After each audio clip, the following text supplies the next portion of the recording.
My name is Laurie, and I live in Indianapolis with my husband and family. I met Greg a few years ago, and the health benefits I've experienced through Teutonic Healing have both intrigued me and brought me great physical and emotional well-being. Greg has done a lot to help me, so today I would like to talk about the circulatory problems that have been addressed. In the summer of 2022, Greg helped me to learn that I have polycythemia vera. This means that my bone marrow produces too many red blood cells, too many white blood cells, and too many platelets. This causes my blood to thicken, and it leads to most of the health problems I have had throughout my life. But more on that later. In 2021, I was not aware that I had polycythemia vera, and I believe that vaccines were safe enough. Regretfully, I received the first COVID shot in May 2021 and the second one in June. They made me very sick for several months. The same vaccines also made my mother sick. Before the shots, she had mild dementia and she walked with a walker. 4 months after her vaccine set, her dementia was no longer mild and she had lost the ability to walk. She had a stroke and died 10 months after her shots.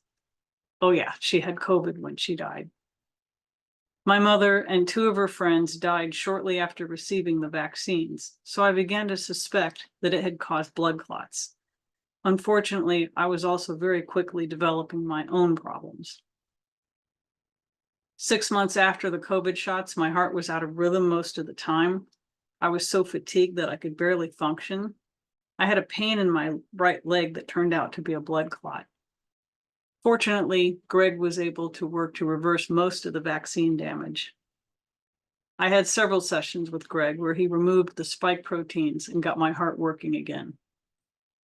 Just before the first remote session in February 2022, my heart had been out of rhythm for a few months. My chest felt heavy, I was severely fatigued, and I could barely think.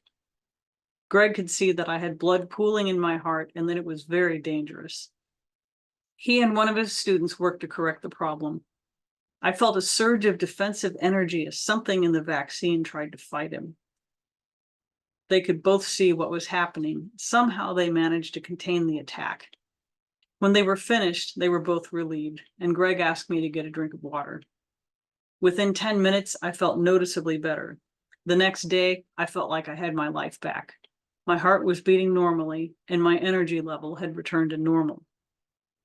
Fast forward to July 2022, I had still been having circulation issues. After doing some reading, Greg suspected that I had polycythemia vera. A few months later, doctors confirmed the diagnosis. In September 2022, Greg used Teutonic Healing methods to install a filter in my blood, and my blood tests have been normal since then. In addition to my other vascular problems, Greg noticed that I had venous insufficiency. Blood was flowing down my legs, but not returning back up to my heart in an ideal way. This caused my toes to turn blue in the winter, and I felt that it was getting worse each year. And I'm sure this contributed to the blood clot that I had in my leg a year earlier. Shortly after Christmas 2023, I started having nausea and pelvic pain. It felt like intense menstrual cramps. However, I had joined the menopause club 2 years earlier, so menstrual cramps had been a part of my past. At first, I thought I had the flu.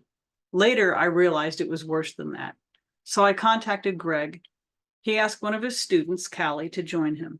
She had been learning Teutonic Healing for several years and plans to specialize in women's health.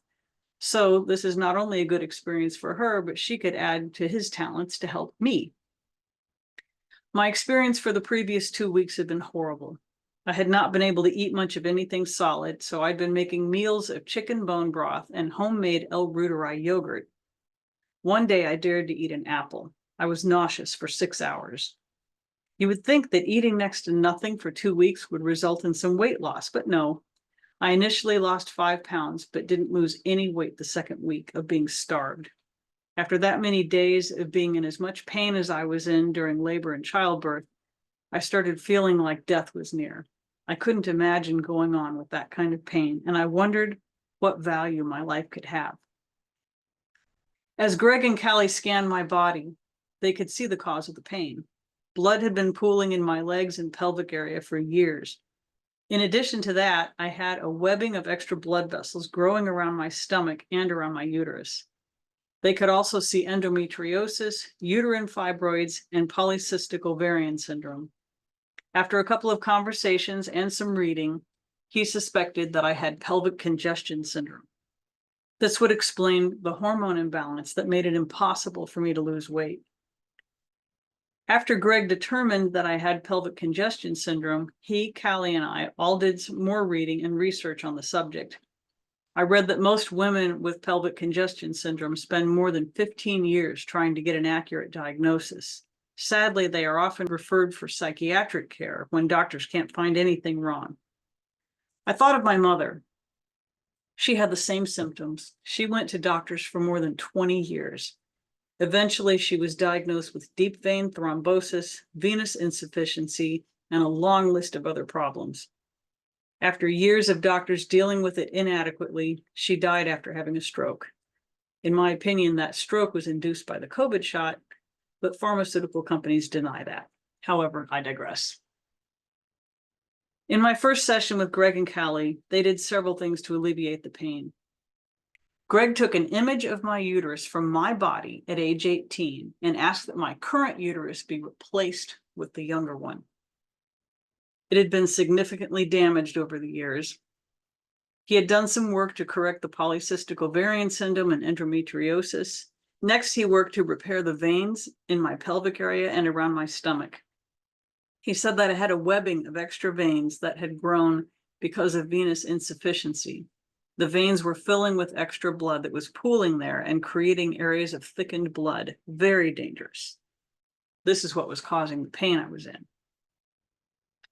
Their work helped me significantly, but didn't resolve my pain permanently. So I met with them again the next day. They did more work, focusing on my legs. After an hour of correcting vascular problems, Greg called in the Dakalfar, the dark elves. He asked them to continue the work on my veins, especially focusing on my right leg. They told him that it would take 3 hours. So Greg and Callie left the meeting while I spent the next several hours communicating with the Dakalfar, who repaired my body. I asked them if they could repair all the vascular tissue in my body instead of just focusing on my legs and pelvic area, and they humbly agreed. So it took 4 hours instead of 3. To make a long story short, I could feel tingly sensations as they worked. Anytime I moved my legs, I heard popping and cracking noises as my body adjusted. When they were finished, the pain was gone. When I looked into the mirror, I noticed that the whites of my eyes were white for the first time since I could remember. My eyes had always been bloodshot, probably due to vascular problems. An hour after they had finished, I felt much better than I had felt for several weeks. 2 weeks later, I met with Greg again to ask him to work on my arteries. I also wanted him to check on my veins to ensure that everything was sufficiently cleared. He worked on my liver, my pancreas, my adrenal glands, and some arterial plaque. When he was finished, my thinking felt clearer, I had more energy, and I like to juggle for exercise, but I'd been feeling kind of uncoordinated lately. So after Greg cleared my arteries, I noticed when I was juggling that I was much more coordinated than I had been in a long time. My movements felt smoother, and I also noticed that my eyes were not as dry and my speech was a little more coordinated. At night, I felt that the restless leg syndrome that I'd been plagued with for years was gone. Is it possible that restless leg syndrome can be caused by circulation problems? Who knows? The next day, I felt angry. I had a meeting with some people that gave me reasons to justify my anger, but the anger really stuck with me. I felt that the emotion was out of context for the situation, and I just couldn't shake it. By evening that day, I began to suspect that I was not really angry with the people. I was angry because the emotion was clearing from my liver. So fortunately, Greg installed an energy vortex, he calls it Bankstrom, in my yard.